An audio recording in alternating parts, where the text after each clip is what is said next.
Assalamualaikum warahmatullahi wabarakatuh. Alhamdulillahirabbil alamin wassalatu wassalamu ala asrofil anbiya'i wal mursalin wa ala alihi washabihi ajmain. Amma ba'du. Terima kasih kepada Bu Anissa Martina MSI selaku dosen pengampu mata kuliah metode peramalan. Di sini kami dari kelompok 1 akan mempresentasikan analisis data aktual menggunakan metode dekomposisi klasik, yang mana di sini kami mengambil datanya dari sebuah artikel, yaitu data curah hujan dari tahun 2014 sampai 2023 di daerah Pamekasan, Kota Madura. Nah, sebelumnya perkenalkan saya Gina Nurania dengan NIM 123701006. Dan saya Aulia Rahimah dengan NIM 12370101002. Saya Saufa Imam Nabila dengan NIM 12370101005. Nah, di sini terdapat daftar isi yang yaitu ada pendahuluan yang mana di dalamnya terdapat konsep dasar, pencocokan tren, dan metode dekomposisi klasik dengan rasio pada rata-rata bergerak. Selanjutnya ada pembahasan, simpulan, juga video ini tuh nanti akan disimpan di halaman terakhir, yang mana video ini tuh nanti akan diupload di YouTube dan linknya akan disimpan di halaman terakhir. Di sini terdapat konsep dasar yang akan disampaikan oleh Aulia. Kepada Aulia, disilakan. Baik, terima kasih kepada moderator. Selanjutnya nih, sebelum kita masuk ke analisis data, kita perlu memahami konsep dasar dari metode dekomposisi ini gitu. Nah, dekomposisi adalah metode peramalan deret waktu yang bertujuan untuk memisahkan data menjadi komponen utamanya. Secara matematis, data aktual atau dilambangkan dengan XT ini dipandang sebagai fungsi dari 4 komponen utama, yaitu yang pertama ada angka musiman, dilambangkan dengan IT, ada tren, dilambangkan dengan TT, dan juga faktor siklus dilambangkan dengan CT, dan juga unsur kesalahan atau unsur random dilambangkan dengan ET. Nah, yang ketiga itu adalah langkah-langkah dari metode dekomposisi ini gitu. Langkahnya itu dimulai dari kita menghitung rata-rata bergerak hingga memisahkan setiap komponen tersebut untuk mendapatkan gambaran dari pola data yang lebih akurat. Lanjut. Untuk yang selanjutnya itu adalah pencocokan tren. Nah, tujuan utama dari pencocokan tren ini adalah mencari garis yang paling pas atau paling dekat dengan titik data asli. Nah, ukuran keakuratan garis ini ditentukan oleh MSE. Semakin kecil MSE, maka garis tren tersebut semakin akurat dalam merepresentasikan data asli. Nah, di sini di pencocokan tren ini terdapat dua jenis garis tren. Yang pertama itu ada tren horizontal dan juga tren linear. Untuk tren horizontal digunakan untuk data yang cenderung stabil di sekitaran nilai rata-ratanya. Persamaannya itu adalah X bar sama dengan sigma 1 sampai sigma 1 sampai N XI per N. Nah, di sini garis tren horizontal juga mempunyai bentuk yaitu garis lurus mendatar yang hanya ditentukan oleh satu parameter saja, yaitu nilai rata-rata. Nah, yang jenis kedua yaitu adalah jenis tren linear. Nah, jenis tren ini digunakan untuk data yang menunjukkan kenaikan atau penurunan secara konstan seiring waktu. Nah, persamaan umumnya adalah XT sama dengan A ditambah BT. XT sendiri itu adalah nilai peramalan pada periode ke T, lalu ada A yaitu konstanta, kita sebut saja nilai awal saat T-nya itu sama dengan 0, dan juga B-nya itu adalah kemiringan garis atau menunjukkan kemiringan garis, dan T-nya itu adalah waktunya atau periodenya. Nah, lanjut kita mulai ke data aktualnya. Jadi, tabel tersebut adalah tabel data aktual yang menyajikan rekaman curah hujan di Kota Pamekasan, Madura selama periode 10 tahun, yaitu dari tahun 2014 sampai dengan 2023. Tabel ini mencakup 120 titik data yang disusun secara bulanan, di mana kita dapat melihat adanya variasi angka yang sangat signifikan antara musim kemarau dan juga musim hujan. Sebagai contoh, pada beberapa tahun, curah hujan di bulan Agustus itu tercatat mencapai angka 0. Sementara pada bulan Januari atau Februari, angka tersebut melonjak drastis hingga ribuan milimeter. Nah, dari data deret di tabel itu yang menjadi dasar bagi kami gitu untuk melakukan analisis lebih lanjut. Nah, terus untuk mempermudah kita membaca pola datanya, kita buat menjadi grafik atau kita transformasikan ke dalam bentuk grafik. Nah, ada garis biru ini.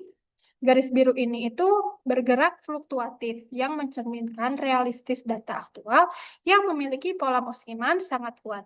Namun, fokus utama kita adalah pada garis putus-putus berwarna merah yang ini, yaitu disebut dengan garis tren.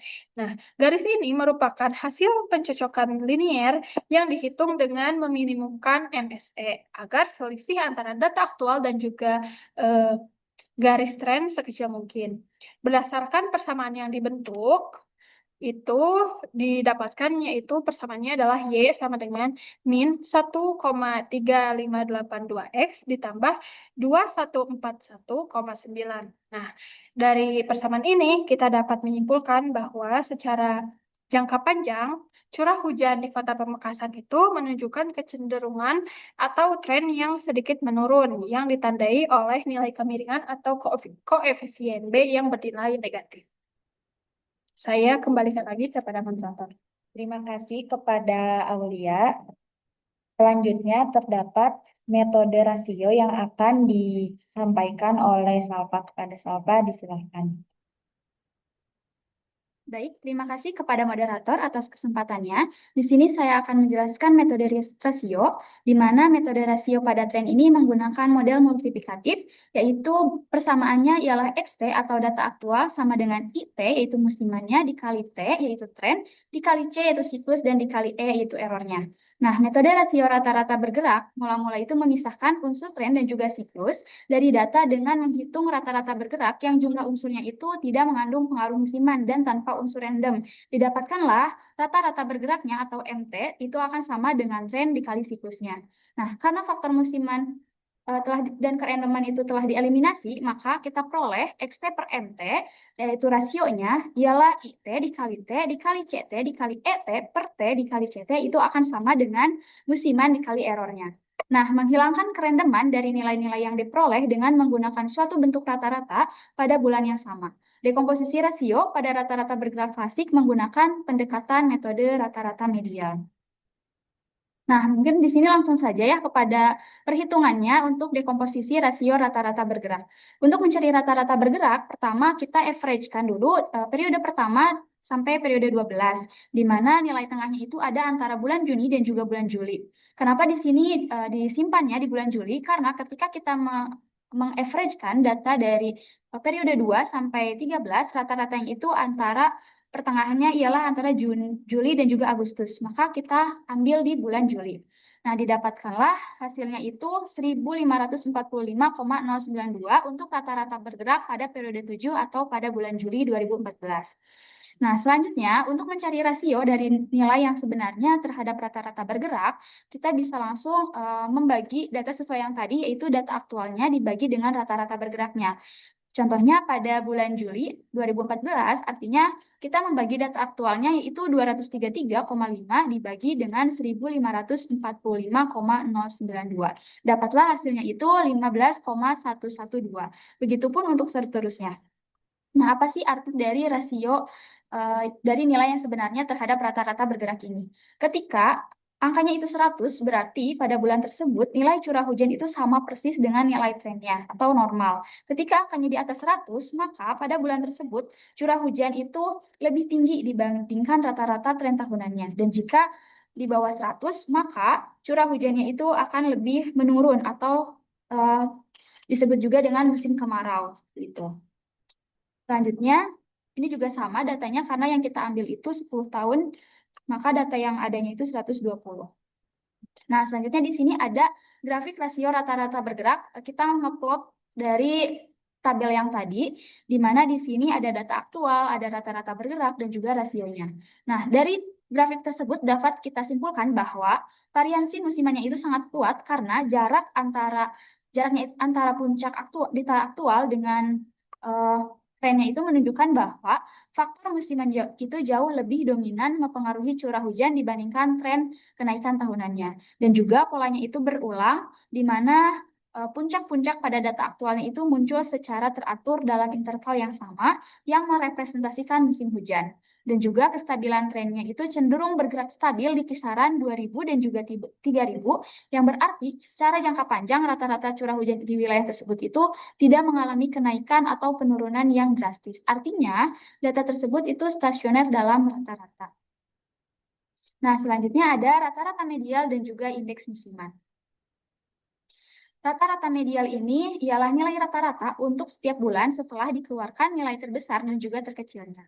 Sisanya ini dijumlahkan lalu dibagi dengan banyaknya data sisa yang ada. Contoh, pada bulan Januari, rata-rata medialnya itu 204,3 yang didapat dengan menghilangkan nilai terbesarnya, yaitu ada pada tahun 2019 dan nilai terkecilnya itu pada tahun 2023. Setelah dihilangkan, sisanya itu kita average-kan, didapatkanlah rata-rata bergeraknya. Begitupun untuk bulan-bulan selanjutnya. Dan untuk indeks musiman ini didapat dengan rata-rata medial dikalikan dengan nilai penyesuaiannya, yaitu nilai penyesuaiannya 1200, di mana 1200 ini ialah 12 dikali dengan 100, 12 itu bulannya, dibagi dengan 1180,05 yang merupakan jumlah dari rata-rata medial keseluruhan. Didapatkanlah nilai penyesuaiannya itu 1,0169101, sehingga rata-ratanya itu menjadi 100. Contoh perhitungannya ialah pada indeks musiman bulan Januari. Di sini rata-rata medialnya itu 204,3. Artinya untuk mencari indeks musiman pada bulan Januari, kita langsung kalikan saja indeks pada bulan Januari 204,3 dikali nilai penyesuaiannya 1,0169101. Hasilnya akan menghasilkan 207,76. Itu indeks musiman untuk Januari. Begitupun untuk bulan-bulan selanjutnya. Nah, kenapa indeks musiman ini penting? Karena indeks musiman ini itu dapat mengukur seberapa jauh nilai curah hujan pada bulan tertentu menyimpang dari rata-rata normalnya. Dan setelah faktor tren dan juga siklusnya itu dihilangkan. Ketika indeks musimannya itu lebih dari 100, contohnya itu pada bulan Januari, Februari, Maret, April, dan juga pada bulan November serta Desember, artinya apa? Artinya curah hujannya itu lebih tinggi dari rata-ratanya. Dan ketika nilainya lebih rendah dari 100, maka curah hujannya itu lebih rendah dari rata-rata tahunannya atau termasuk ke dalam musim kemarau. Selanjutnya, indeks musiman ini juga berfungsi sebagai faktor pengoreksi peramalan dan juga untuk menghilangkan efek musiman. Dengan membagi data aktual dengan indeks musimannya, bisa kita lihat apakah kenaikan curah hujan di suatu tahun itu benar-benar karena perubahan iklim atau murni karena memang sedang masuk ke dalam musimannya. Dan juga dapat menjamin keseimbangan siklus tahunannya.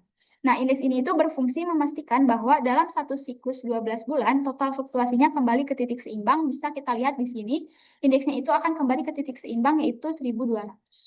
Mungkin sekian yang dapat saya sampaikan. Saya kembalikan lagi kepada moderator. Terima kasih. Baik, terima kasih Salva. Selanjutnya ada faktor siklus yang akan disampaikan oleh saya sendiri.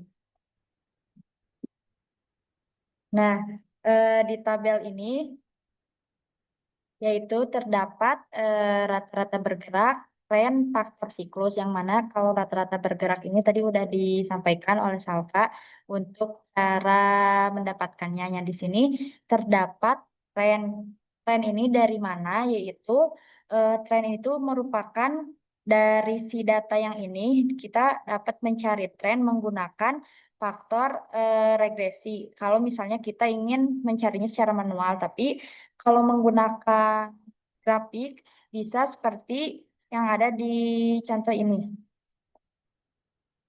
Nah, di sini terdapat hasil pencocokan tren, yaitu menghasilkan Y sama dengan min 1,3582 X plus 2141,9, yang mana X di sini itu merupakan si periodenya berapa. Nah, karena di sini trennya itu dari periode 7, berarti si X-nya itu 7 itu disubstitusi ke dalam X, sehingga menghasilkan trennya itu 2151,3934. Dan seterusnya sampai eh, ke bulan Juli di periode 115 di tahun 2023.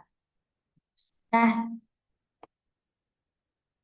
tren ini merupakan pola pergerakan data yang Tren ini merupakan pola pergerakan data yang menunjukkan arah perkembangan secara umum dalam jangka waktu yang sangat panjang. Nah, karakteristik tren ini menunjukkan apakah nilai curah hujan secara keseluruhan cenderung meningkat ataupun menurun atau tetap stabil selama bertahun-tahun. Nah, di sini ada faktor siklus. Untuk mencari faktor siklus ini, yaitu rata-rata bergerak dibagi dengan tren, kemudian dikali dengan 100.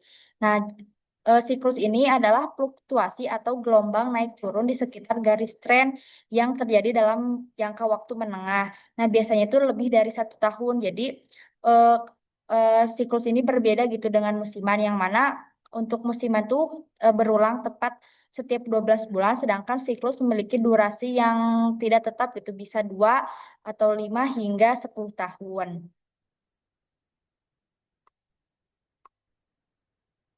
Nah, dalam komponen siklus, nah itu dilihat di 2016 dan 2021 sampai 2022. Pada periode ini faktor siklus berada jauh di atas 100%, yang mana mencapai puncaknya di 144,34% pada bulan Juni 2002. Nah, itu menandakan bahwa curah hujannya itu jauh lebih tinggi gitu daripada biasanya.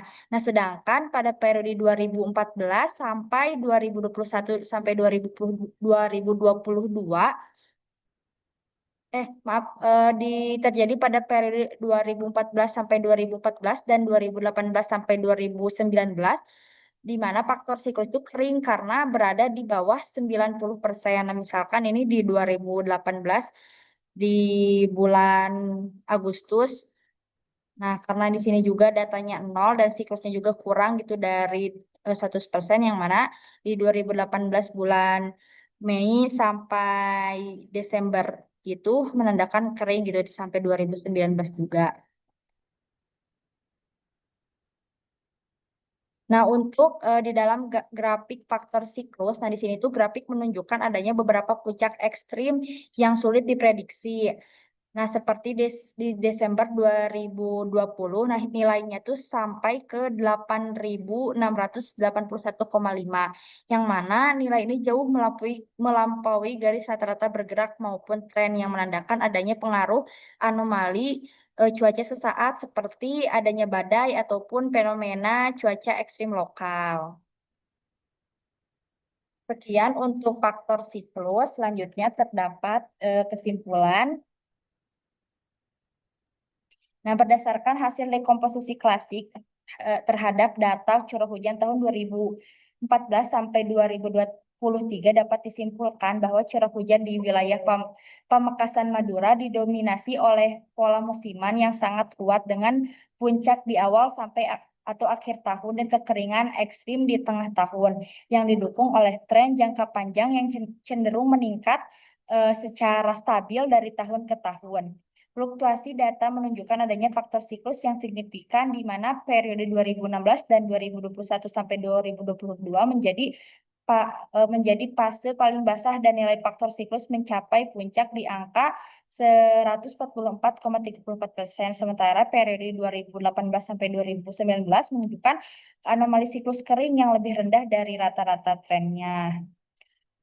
Sekian dari kelompok 1. Mohon maaf bila mana terdapat pemaparan yang masih kurang baik, juga bila mana mohon maaf juga bila mana terdapat data-data atau materi yang dirasa kurang tepat. Sekian, terima kasih. Wassalamualaikum warahmatullahi wabarakatuh.